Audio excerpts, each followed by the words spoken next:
अभी निकल चुका हूँ मैं हॉस्टल से बाहर, और यहाँ पर एक तो रोड्स भी बहुत केयरफुली चेक करने पड़ते हैं। अगर आप अंदर की स्ट्रीट्स पर हो तो भी ध्यान रखना। अभी ऐसा कोई प्लान मैंने डिसाइड नहीं किया कि कहाँ जाना है, बट अभी मैं जाऊँगा यहाँ से सबसे पहले मेन रोड पे, वहाँ से हम लोग पकड़ेंगे बस। जो भी नियर बाई स्पॉट होगा वी विल आस्क कि वहाँ पर वो ड्रॉप कर दे। अभी सबसे पहले करवाते हैं करेंसी एक्सचेंज। ये वही रोड है जो हम कल खाना खाने के लिए आए थे, वो कॉर्नर की तरफ था। सामने की तरफ ये करेंसी एक्सचेंज, तो यहाँ पर अभी एक्सचेंज तो करवाया है और भाई बहुत सही रेट मिला है यहाँ पे। 37 पॉइंट समथिंग रियाल मिला $100 का। यही सेम चीज़ मैंने जब मुंबई एयरपोर्ट पर चेंज करवाई थी तो मिले थे मेरे को सिर्फ 27 या 28 रियाल ही मिले थे। तो बेटर है कि यार अगर आप आए रहे हो, अगर आपको एयरपोर्ट पे लैंड होते ही, तो बेटर है कि आप ज़्यादा एक्सचेंज मत कराओ। इट विल बी बेटर कि आप यहाँ पर आकर यहाँ के जो लोकल करेंसी एक्सचेंज है वहाँ से कराओगे, आपको रेट काफ़ी बेहतरीन मिलेगा, जो मेरे को अभी यहाँ पे $100 का मिला है। बस लेने की तरफ, अब बस का स्टॉप आगे की तरफ है, बट मुझे एग्जैक्टली पता नहीं है। अभी मैं जाता हूँ और किसी को पूछता हूँ, क्योंकि यहाँ पे मेरे पास ना ही इंटरनेट है ना ही कुछ, और सिम मैंने लिया नहीं। उसका रीज़न ये है कि मैं ओमान में ज़्यादा दिन नहीं रुकूँगा, मैं सिर्फ 2-3 दिन, जब प्लान बनेगा तब मैं निकल जाऊँगा दुबई। तो ये रहा सामने की तरफ बस स्टॉप।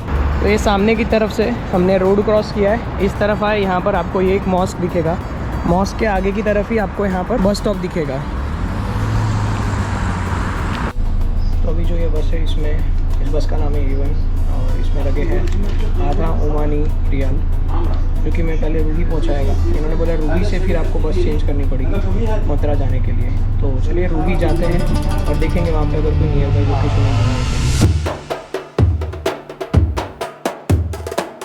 अगर आप सिटी बस में ट्रैवल करते हैं और अगर आपको फ्री वाईफाई चाहिए और अगर आपके पास ओमान का नंबर है या फिर आपके नंबर पर इंटरनेशनल रोमिंग चालू है, तो आप बस में बैठ के भी फ्री वाईफाई यूज़ कर सकते हो।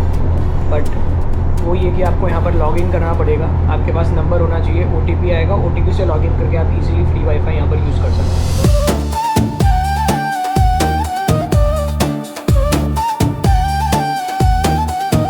तो अभी जिस बस से हम निकले थे वो ये थी A1, और अभी हम ये वाली बस में आए। उसी ड्राइवर ने बोला कि ये वाली बस में जाओ, ये आपको मथुरा फोर्ट पहुंचा देगी। फोर्ट सब कुछ इधर ही है। तो अभी ये वाली बस में लगे हैं 0.3 ओमानी रियाल।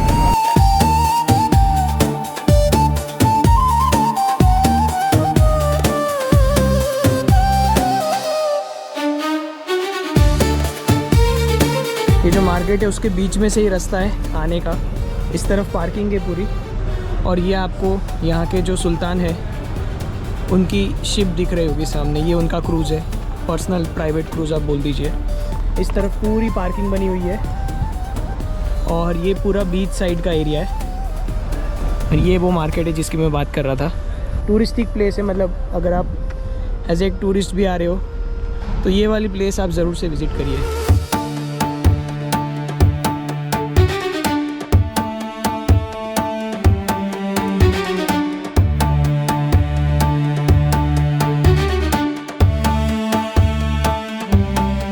वाला है मेन पॉइंट, यहाँ से हम आए थे। ये वाला जो मार्केट है इसके पीछे की तरफ बस स्टॉप था, वहाँ पे उतरे थे। वहाँ से चलते हुए अंदर से ये वाली शिप अभी बताई थी आपको, और यहाँ से आपको आना है इस तरफ। यहाँ पर जैसे ही आओगे ये वाला मेन रोड आपको दिख जाएगा, ये सर्कल यहाँ पर दिख जाएगा, और उसके बाद यहाँ पर लिखा होगा वेलकम टू मथुरा। अब यहाँ से आप सीधे सीधे जाओगे तो ये पूरा इसी तरह का, जैसे आप बोलते हो ना मरीन ड्राइव, जैसे मुंबई का मरीन ड्राइव है, उसी तरह से ये पूरा एरिया बना के रखा है। तो बस यहाँ से आप बाई वॉक घूमते घूमते पूरा बीच साइड कवर कर सकते हो। और इस तरफ राइट हैंड साइड आपको शॉप्स मिल जाएंगे, रेस्टोरेंट्स मिल जाएंगे। ये देखो कितने प्यारे कलर्स हैं यहाँ पे, और यहाँ से आप बाई वॉक जा सकते हो इजीली। उस तरह से वॉक करके आओगे आपको इस तरह से एक शेड बनाया हुआ यहाँ पर मिलेगा, और यहाँ पर आकर अगर धूप में चल के अगर आप थक गए हो तो यहाँ पर थोड़ा सा रेस्ट कर सकते हो। ये देख सकते हो पानी कितना साफ़ है, बिल्कुल आपको यहाँ पर कोई भी तरह का कचरा यहाँ पर दिखने नहीं मिलेगा। पूरा एरिया आप देखोगे पूरा neat and clean. It is not about just water, यहाँ पर भी कहीं पर भी आप देखो आपको नीट एंड क्लीन ही मिलेगा। ये रोड्स है, ये भी नीट एंड क्लीन है।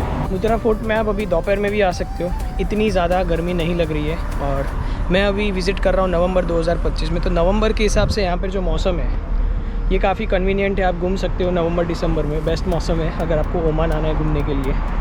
और मथुरा फोर्ट पे भी आप, मथुरा फोर्ट एंड पोर्ट इधर ही ये दोनों एक ही साथ है। यहाँ पर बाकी सारी चीज़ों को लेकर भी रूल्स बहुत स्ट्रिक्ट है। अगर आप आ रहे हो, कुछ खा रहे हो किसी पब्लिक एरिया में, तो मेक श्योर करना आप उसको प्रॉपरली डंप करो इन दी डस्टबिन्स अगर हर जगह आपको दिए होंगे। तो इधर उधर कोई भी कचरा मत फेंकना। मुझे भी जो इधर के लोकल थे उन्होंने भी बताया, और जो यहाँ पर हमारे इंडियन भाई काम करते हैं उन्होंने भी बताया। मैंने बस में भी खा रहा था तो मैंने पूछा उनको कि बस में खा सकते, बोला खा तो लो पर कोई भी कचरा इधर उधर मत फेंकना, ऐसा कचरा बैग में डाल देना वापस से। मैं बोला ठीक है।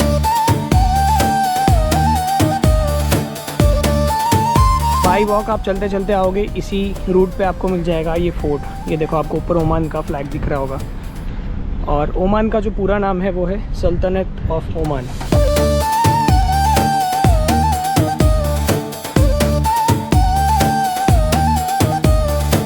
तो ये एग्जैक्ट पीछे आप देख रहे होंगे, ये है सल्तनत ऑफ ओमान के जो किंग यानी कि जो आगे सुल्तान है, उनकी क्रूज़, उनकी पर्सनल प्राइवेट यॉट आप बोल सकते हो। यहाँ पर एक और रूल क्लियरली लिखा हुआ है कि बर्ड्स को फीड करना यहाँ पर कानूनन जुर्म है। तो बिल्कुल भी यहाँ पर अगर आपको बर्ड्स दिखते हैं यहाँ पर शाम को, अगर आप आते हो, सामने की तरफ है मुत्रा का सूक, यहाँ से आप आओगे और इधर से आप सूक में एंटर कर सकते हो।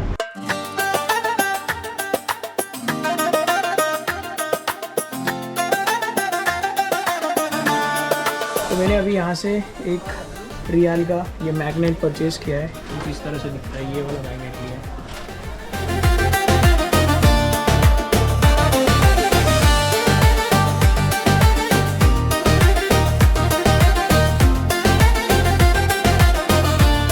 आपको बेसिक मैग्नेट चाहिए तो वो ½ रियाल का मिल जाएगा। मैंने जो लिया है वो मेटल वाला लिया है। It costed me 1 riyal. और इसके अलावा भी यहाँ पर बहुत सारी शॉप्स हैं जिसमें आपको डिफरेंट आर्टिकल्स मिल जाएंगे। फीमेल्स के लिए, परफ्यूम्स के लिए बेस्ट है। अगर आप यहाँ पर आते हो तो परफ्यूम्स वगैरह भी वो बना कर देते हैं जैसा आपको चाहिए वैसा। यहाँ तक था, यहाँ पर 3 जगह है। जहाँ जो सेंटर था, सेंटर से 3 जगह पे आप निकल सकते हो, अलग अलग डिफरेंट जगह पर है। ये रहा बाहर का एरिया। यहाँ पर भी पूरा मार्केट वगैरह, ये सारा खाने पीने का है और मार्केट है। बाहर निकल के भी सूक में आप देखोगे तो आपको पूरा ये एरिया मिलेगा। यहाँ से आप एक और एंट्री है जहाँ पे अंदर जाके एक्सप्लोर कर सकते हो।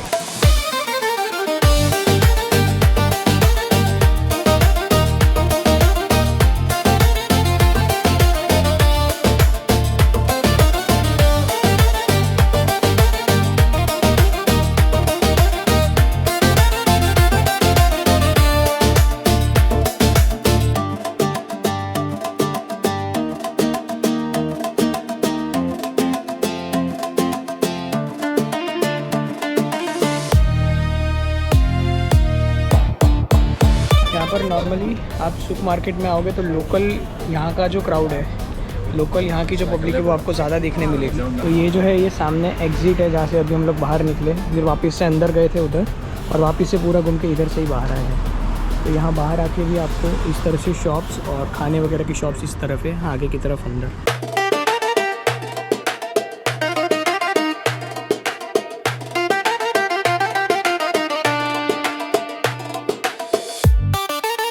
आप अगर सूक से फोर्ट आना चाहो तो टैक्सी में भी आ सकते हो, बाकी वॉकिंग डिस्टेंस से थोड़ा सा ज़्यादा टाइम लगेगा। ये रहा ऊपर है फोर्ट, इसकी एंट्री शायद इस साइड से है।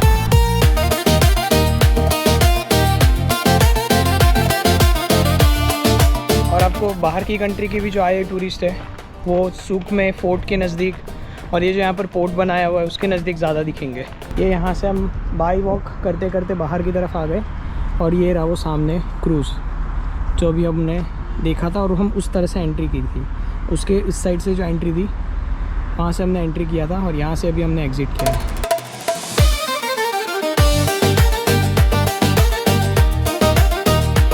तो अब जा रहे हैं फाइनली फोर्ट की तरफ। तो मैंने ऑर्डर किया था एक रेस्टोरेंट में वेज चीज़ बर्गर और एक इंडियन लस्सी, स्वीट लस्सी। वो मेरे को कॉस्ट किया था 1.1 ओमानी रियाल, 250 रुपये जैसा इंडियन करेंसी में। और टेस्ट भी काफ़ी बढ़िया था, और जो बनाने वाले थे वो भी इंडियन ही थे। This is the fort entry. Fort entry, office is upstairs. Okay, thank you. तो ये है फोर्ट की एंट्री। उन्होंने बोला यहाँ पे ऑफिस है, वहाँ से आपको लेना पड़ेगा यहाँ का टिकट। अगर आपको यहाँ पर ये फोर्ट विज़िट करना है तो इसकी एंट्री प्राइस है 3.3 ओमानी रियाल। टिकट ले लिया है, अब यहाँ से हमें चढ़कर ऊपर जाना पड़ेगा। इन्होंने गर्मी की वजह से ये बहुत अच्छी व्यवस्था करके रखी है। बीच बीच में इन्होंने पंखे लगा रखे इस तरह से। चलने की कैपेसिटी लेके आना भाई। यहाँ से एंटर होते ही इन्होंने यहाँ पर बैठने की जगह बनाई हुई है। यहाँ पर इन्होंने कूलर लगा के रखा है भाई, बहुत सही है। उनको भी पता है जितने भी टूरिस्ट ऊपर आएंगे चलते चलते थक ज़रूर जाएंगे। इस फोर्ट की एंट्री टिकट का जो कॉस्ट था इंडियन करेंसी में था अप्रॉक्स 750 रुपये।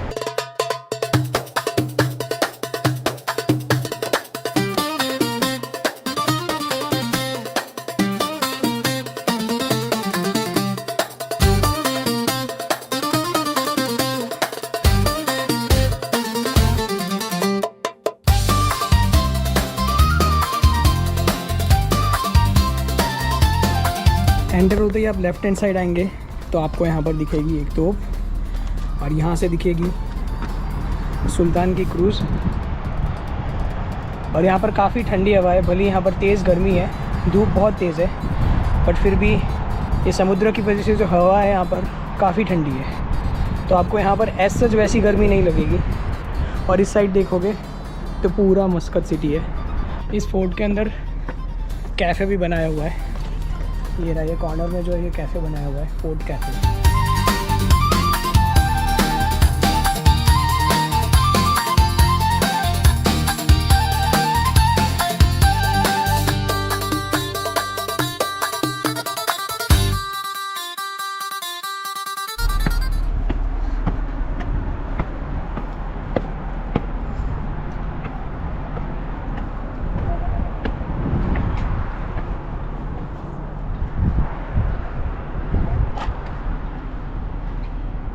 तो ये वाला जो पॉइंट है, ये टॉप पॉइंट है ये वाले फोर्ट का, जहाँ से आपको एक तरफ पूरा समुद्र दिखेगा और इस तरफ से आपको पूरा जो मस्कत सिटी है वो दिखेगा।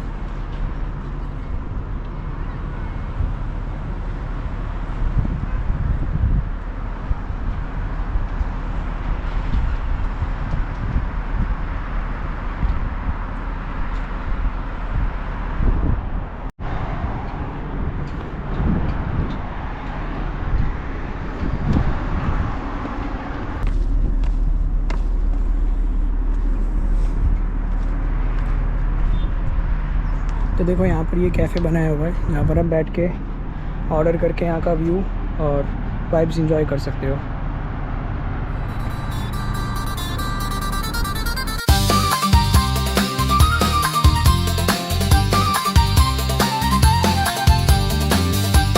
आपको अगर ये रोड के साइड पे दिख रहा होगा तो जिस तरह से मुंबई के मरीन ड्राइव पर ये पत्थर का शेप था, सेम उसी तरह का पूरा ये बनाया हुआ है, पूरा लास्ट तक उसी तरह से पूरा बना। ये निकल चुके हम फोर्ट से बाहर। अभी बज रहे हैं यहाँ के 1:15 और गर्मी अब लगनी शुरू हो चुकी है तेज़।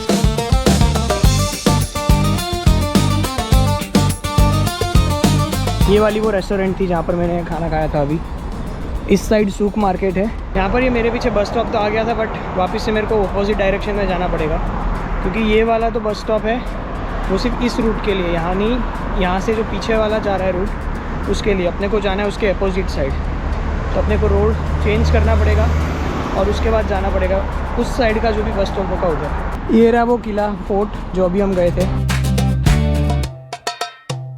यहाँ पे इस तरह की हॉप ऑन हॉप ऑफ बस भी है, बट शायद ये थोड़ी सी कॉस्टली है, इसलिए यहाँ पर इसका रिकमेंडेशन मैंने ना ही गूगल पर या यूट्यूब पर और किसी क्रिएटर के पास से देखा है।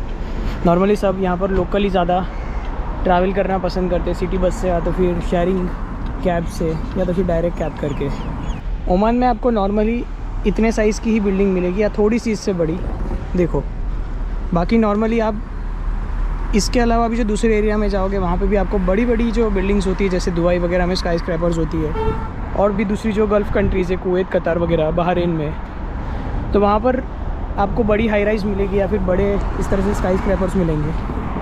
बट ओमान में ये नहीं है, और उसका रीज़न ये है कि ओमान जो है वो अपना हेरिटेज है, जो लेगेसी है उसको इसी तरह से कंटिन्यू करना चाहते हैं, इसलिए उन्होंने बहुत ज़्यादा हाई राइज़ बिल्डिंग बना के इसको पूरा मॉडर्नाइज़ नहीं किया है। वैसे मॉडर्न है, फैसिलिटीज़ वगैरह सारी चीज़ है, बट जो इंफ्रास्ट्रक्चर है ये इनका जो ऑथेंटिक अरेबिक स्टाइल का जो इंफ्रास्ट्रक्चर है वही रखा हुआ है। और इवन आप जहाँ पर भी जाएंगे यहाँ पर लोकली भी, तो आपको जो कलर्स है वो थोड़े सैंडी कलर्स मिलेंगे, यानी कि brown, cream colour, white colour, इस तरह से जो सैंड कलर्स होते हैं वो आपको ज़्यादातर देखने मिलेंगे। ये देखो इनकी जो शिप है उसका भी वही कलर है, नॉर्मली बिल्डिंग्स का भी वही कलर देखने मिलेगा। और यहाँ पर भी आप देखोगे तो ये डार्क ब्राउन है, ये भी सैंड टाइप का कलर है, यहाँ पर भी आप देखोगे। और अगर आपके पास इंटरनेट कनेक्शन है तो आप ये वाली ऐप डाउनलोड कर सकते हो, माउसालर। और अभी मैं यहाँ पर खड़ा हूँ जिसमें लिखा हुआ है एवरी 30 मिनट्स में यहाँ पर बस आती है। So we don't know yet अब कितने बजे बस आएगी, थोड़ा सा वेट करते हैं। यहाँ पे बस स्टॉप का ऐसा सिस्टम है कि अगर आप बस स्टॉप पर खड़े नहीं हो तो बस नहीं रुकेगी, वो निकल जाएगी आगे।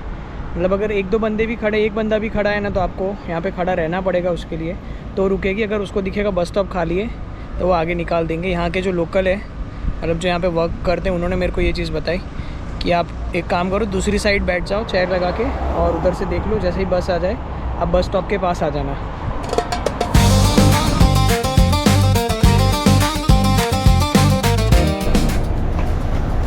तो यहाँ पर हम लोग आ गए हैं हमारे बस स्टॉप पे। अब यहाँ से बाई वॉक जाना है टुवर्ड्स आवर हॉस्टल।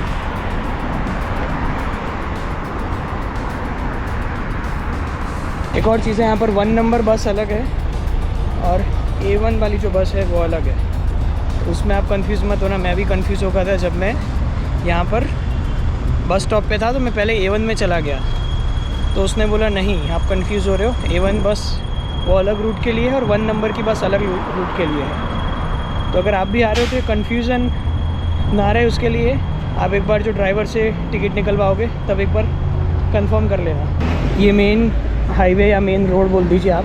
और ये रहा NBO, national bank of Oman. यहाँ से हमें जाना है लगभग 200-300 मीटर चल के, और उसके बाद रोड क्रॉस करके आएगा सामने की तरफ, पीछे की गली में हमारा हॉस्टल। यहाँ पर ये है ग्लोबल एक्सचेंज, जिसे मैनेज करता है अपना SBI, state bank of India. ये देखो यहाँ पर SBI लिखा हुआ है, मैनेज बाय SBI। ये वाला वो हाइपर मार्केट है जिसमें हम कल आए थे कुछ थोड़ा बहुत सामान लेने के लिए। सामने की तरफ है ड्रैगन गिफ्ट शॉप, और उसकी पीछे की गली में, यहाँ से जो पीछे वाली है ओमान का जो फ्लैग दिख रहा है सामने, वो वाली गली में जाएंगे, पीछे की तरफ हमारा हॉस्टल है। और यहाँ से हमने सुबह में मनी एक्सचेंज करवाया था। और ये वाला पूरा रेसिडेंस एरिया है। फिर भी आप अभी दोपहर में निकलोगे, शाम को निकलोगे, आपको कोई ज़्यादा आवाज़ नहीं, कोई आजू बाजू के लोग यहाँ पर साथ में नहीं बैठते, सब अपने काम से काम मतलब रखते हैं। और यहाँ पर आपको एक चीज़ बहुत कॉमन देखने मिलेगी, ये कैट्स। हर जगह पर आपको कैट्स देखने मिलेगी। तो अभी बज रहे हैं रात के 11, और ये आप यहाँ पर रोड देख सकते हो। ये मेन रोड है, जो सुबह जिस रोड से हम आए थे वो यही रोड है। और अभी जो ट्रैफिक और रश है कार्स का, वो आप देख सकते हो काफ़ी कम हो चुका है। बाकी सामने कुछ ही शॉप्स ओपन है, जैसे वो सामने हाइपर मार्केट है वो ओपन है, और इस तरफ कुछ फार्मेसी वगैरह ओपन है, और बाकी सब क्लोज़ हो चुका है। और ये है ड्रैगन गिफ्ट सेंटर। और जिनकी आवाज़ अभी आपने सुनी, इन्होंने ओमान के बारे में, ओमान की हिस्ट्री के बारे में बहुत कुछ बताया। तो ये रहे हमारे फ्रेंड जो कि इंडिया से, और यहाँ पर वो वर्क करते हैं एक कंपनी में, तो उन्होंने बहुत सारी इन्फॉर्मेशन दी है। तो उसके लिए हम एक पूरा डेडिकेटेड वीडियो प्लान कर रहे हैं, जिसमें हम आपको बता सके ओमान के कुछ ऐसी प्लेसेस जो नॉर्मली टूरिस्ट को नहीं पता होती है। तो वो कल ये हमारे साथ शेयर करेंगे, हम एक इसके ऊपर पूरा डेडिकेटेड वीडियो बनाने वाले हैं।